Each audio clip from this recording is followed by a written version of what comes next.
Again, again, out of the moment, it's my tequila. Okay, big up DJ Boda Chamba.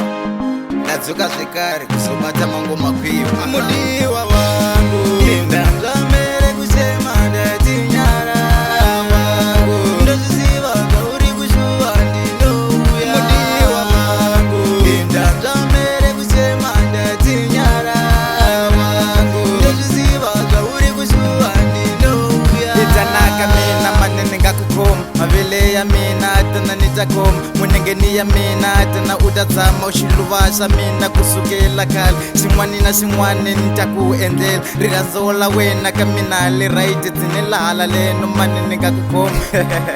Wabasha makelwa mudiwa wangu. Indanza mere kusema ndati nyara wangu. Ndoziziva kauri kushua ndino uya. Mudiwa wangu. Indanza mere kusema ndati nyara wangu. Ndoziziva kauri kushua ndino uya. Nilava kukomesa ingi wakujulavu. Liranzola wena kamina liraiti unifambela kahle.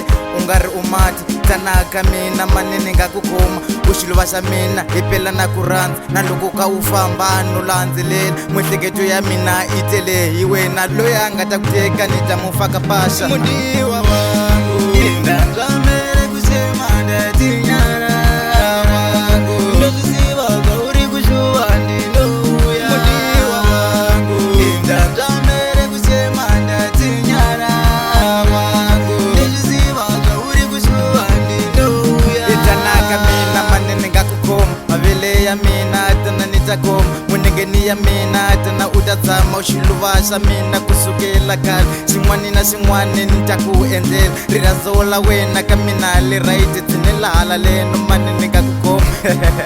Wabasha makelwa mudiwa wangu. Indanza mere kusema ndati nyara wangu. Ndoziziva kauri kushua ndino uya. Mudiwa wangu. Indanza mere kusema ndati nyara wangu. Ndoziziva kauri kushua ndino uya. Nilava kukomesa ingi wakujulavu. Liranzola wena kamina liraiti unifambela kahle.